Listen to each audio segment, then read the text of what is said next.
Okay, so I have a little query to discuss. Something that has been irking the back of my neck for the past few months now.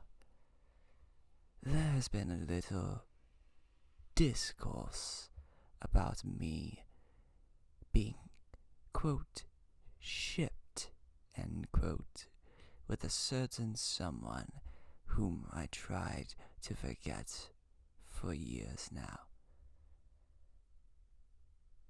People out there call it, quote, Vanco, end quote. I'm here to put those rumors to rest,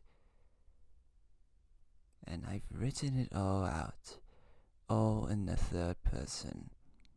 Don't ask me why, it's more comfortable that way. So, let me explain. Okay, so, I do not ship Vanco, but everyone has the right to their favorite shipping. But that scene by the fountain where Silco says, "Oh, I get it now, brother, yada yada yada yada." Why should someone call their dead lover brother? Let's say they grew up like brothers, but then turned out lovers. The term brother would then turn into some sort of pet name, probably a spicy one, much like Daddy. Would you use it? While sadly monologuing about the struggles of parenthood. Oh, I get it now, sugar tits. Is there anything as undoing as a daughter? I don't know. It sounds funny. But I also like to write a counter-argument, or in this case, but I also like to further expand upon that, so I have a second piece of parchment that I've written on. In other places, we have, "You were my brother," or "He was like a brother to you, and he turned your back."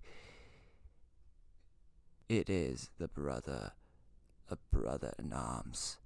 And I fail to see how any of that gets in the way of shipping.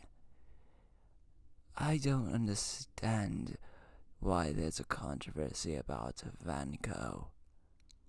Are Vanco shippers out there trying to force the issue like they're a canon couple? The canon is vague. The shippers will ship. I do not understand where the obsession of making them brothers come from, besides as an excuse to point fingers at shippers. In the Star Wars canon, we have popular ships like Ryo x Fox. These characters are never even in the same frame. What's the hang-up? Silco, that's me, chooses that word, maybe as a callback to Vander calling him that he imitated him with a ton of spite then, because he didn't see them as brothers in arms anymore. Do we have to justify ourselves to ship? Why is there a canon police on shipping? Will the canon police also be pointed at Silco/Mel or Silco/Finn? Is the canon police aware that Silco/Warwick is a thing? I think there's nothing weird with Silco calling a brother in arms, and potential lover, brother, in a symbolic way 10 years after his death. But I also don't care what the canon says, and want to explore any shape and form of their relationships because they're fascinating characters.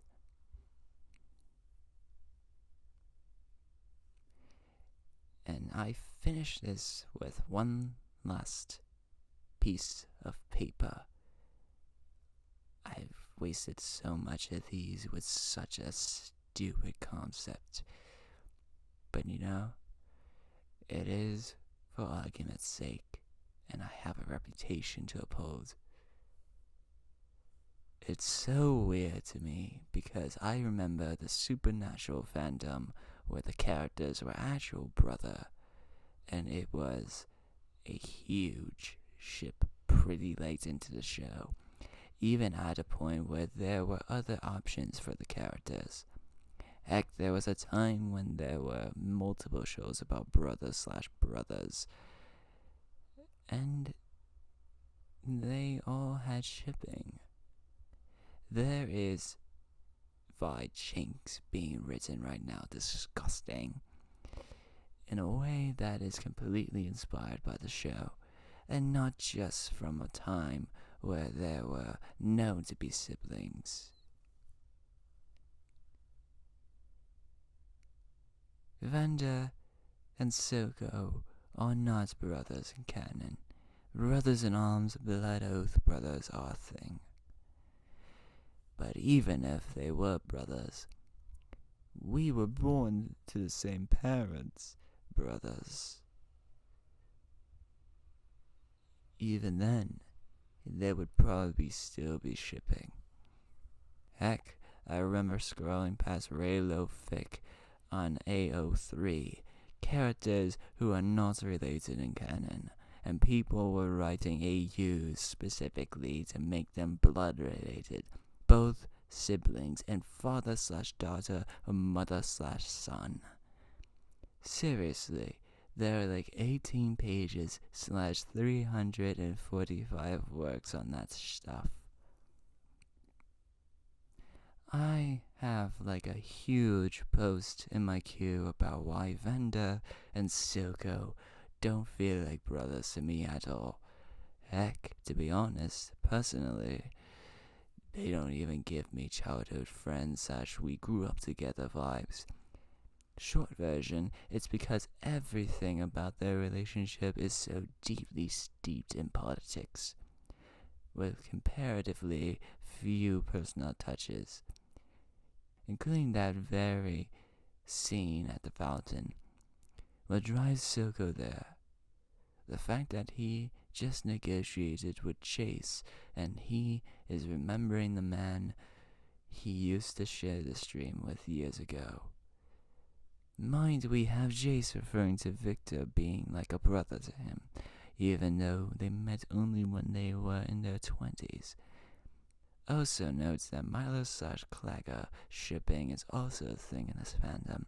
Two characters who we know for a fact met as children. Something we do not know about Silco and Vanda whatsoever, and who we have never seen outside their very underage context. In short, people ship a variety of things for a variety of reasons, because different people have different tastes and see different things within the same source material. Some people like childhood sweethearts, others find that boring as a character dynamic. Some people like aggressive, fighty couples who constantly butt heads. Others find that a turn-off, i.e. the eternal couples that challenge each other versus couples that support each other debate. If a ship does not ping for you, why not just focus on appreciating the ships that do ping for you, rather than police what other people like? Victor and Chase, as presented in their current Season 1 incarnations, don't particularly ping my shipper taste for me. But that is mostly sad for me, because it means less fic and fan art for me to skew over. But more power to the people who have those things to skew about. Good for them. And for the record, no brother is used in fiction does not have the same sexual connotation that daddy has gained. I would argue that it is used to denote a particularly deep emotional connection that is supposed to be deeper and long-lasting than just friendship. It's an emotional term, not a sexual one. If you are genuinely curious about what people like in a ship, why not ask politely rather than be condescending about it? And I leave you with that. Cheers.